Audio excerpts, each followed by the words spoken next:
National highway की सड़क कोई भी 4 लेन नहीं। आज जोधपुर को जोड़ने वाली जोधपुर बीकानेर, जोधपुर नागौर, जोधपुर जैसलमेर, जोधपुर से पाली और जोधपुर से बाड़मेर, जोधपुर से सरदार समंद होते हुए सोजत एक भी सड़क ऐसी नहीं है जो 2 लेन पेव्ड रोड या 4 लेन नहीं और सीमेंट की सड़क नहीं।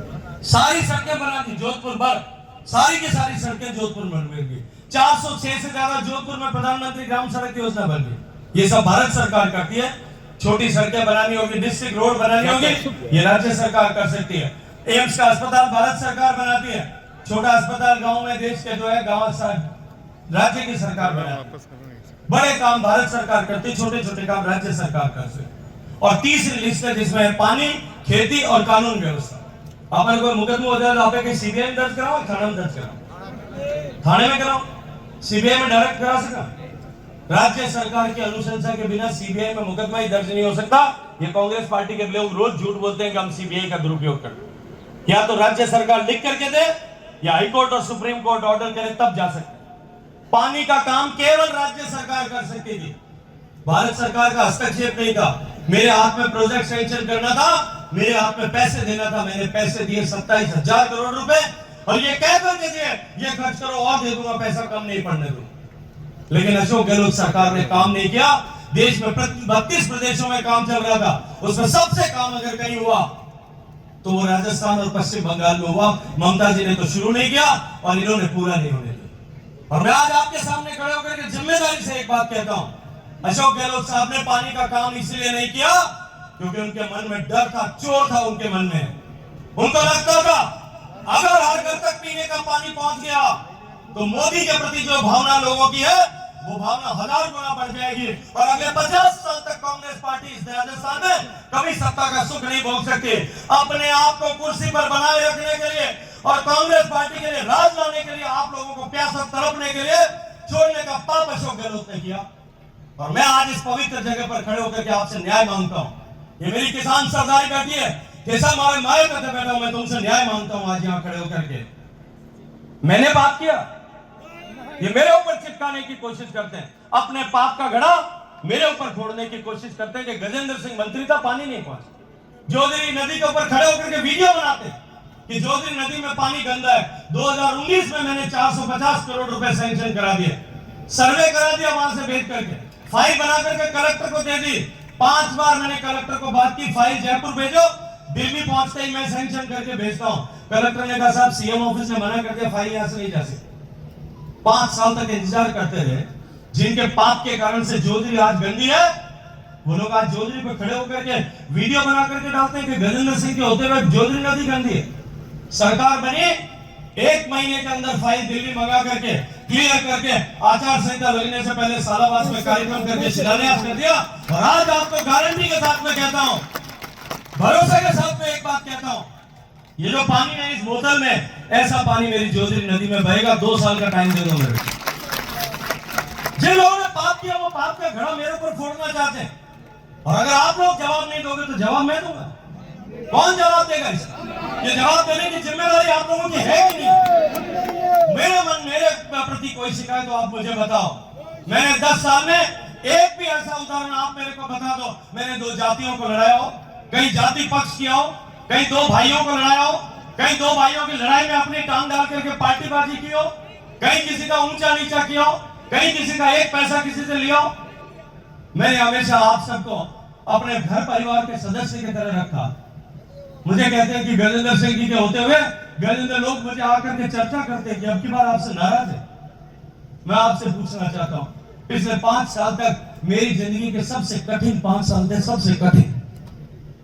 अशोक गहलोत के बेटे को हराया तो आपने था और गर्दन मेरी काटने पर तुला था।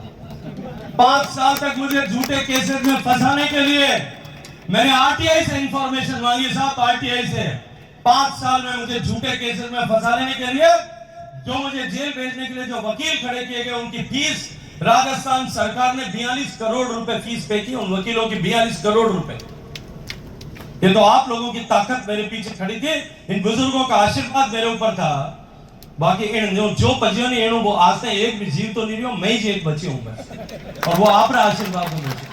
और मैं आपसे आशीर्वाद मांगता हूं, अब की बार डबल इंजन की सरकार है। भरोसा करिए, कन्हैयालाल जी मेरे छोटे भाई हैं, एक भी घर में पानी पीने से, देखो भाई अभी आजकल उन्होंने कहना शुरू कर दिया 3 महीने हो गए इनकी सरकार बन गई, पानी नहीं आया। भाई 3 महीना में जो है, मैं कोई जादूगर तो हूं नहीं। जादूगर कौन है सर? कौन है जादूगर?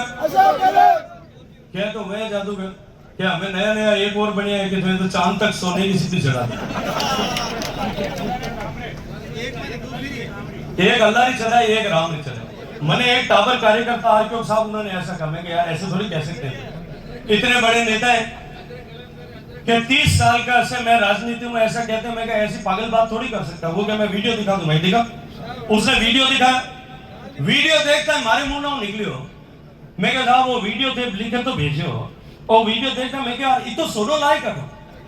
तो वो कहेगा भाई साहब आपको पता नहीं? मैंने बिल्कुल नहीं पता, मैं कांग्रेस की सरकार में तो सोना गिरवी रख के आए थे, हम चुरा के लाए। मैं सोना लाएंगे कहां से? तो राजीव गांधी ने मशीन बनाई और राहुल गांधी ने मशीन बनाई, आलू खाती सोना निकाले, ऐसी नहीं बनाई हो। तो एड़ा झूठा झांसा मारो नहीं दे। मैं तो ईमानदारी से कह रहा हूं, टाइम लगेगा, अभी कम से कम 1 साल 1.5 साल लगेगा इस गंदगी को मिटाने। मैं मंत्री बनते ही, अपनी राजस्थान में सरकार बनते ही भजनलाल जी को बिठाया। ये कन्हैयालाल जी दिल्ली आए, मेरे पास आकर के कहा भाई साहब पहले आप आकर के बैठो, एक बार सारी चीजों को दुरुस्त करने के लिए मार्गदर्शन दो, मुख्यमंत्री जी के सामने बैठ करके बात करो, सब चीजों का फैसला कराओ, तब हम काम शुरू कर सके। मुख्यमंत्री जी बैठे, कन्हैयालाल जी बैठे थे, सुरेश रावत जी बैठे थे, सारे इंजीनियर सारे अधिकारी सब बैठे, कलेक्टरों को राजस्थान भर के 50 जिलों के कलेक्टर्स को जोड़ा और मैंने 3 तरह की बात कही। एक तो अब की गर्मी में पानी की तकलीफ में, दूसरी बार मंत्री बना, पहली बार मुझे खेती का काम मिला था। आदरणीय सतीश जी अभी कुछ विषयों की चर्चा कर रहे थे, ये जो एमएसपी 1.5 गुना मिलना शुरू हुई, मैं मंत्री था तो मैंने प्रस्ताव बनाया, मैंने प्रधानमंत्री जी से कहा कि हम इस तरह से 1.5 गुना एमएसपी कर सकते हैं। और आज मुझे याद है सतीश जी भाई साहब जब इन एमएसपी की बात करता शुरू हुई तो मैं जसवंत सिंह जी पब्बाराम जी में उठे सती माता थान में राणी ली गया, याद है सभा ही हमारा बरसात हो रही, मैं उठे ये पूछ लियो कि मैं तारे मूंगा रही एमएसपी 4,400 रुपये, ये 4,400 ने कितनी करनी चाहिए? तो मैं नीचे आवाज आई साहब 5,000 कर दो तो बैठे। तो आप बगड़ू जी को और मन के मैं को और क्या साहब 5,500 कर लो, तो मैं तो धान भगवान बराबर मान ले। 5,500 नहीं, आज 8,440 रुपए मूंग की एमएसपी, आप 1 क्विंटल की एमएसपी, ये मोदी की माया है।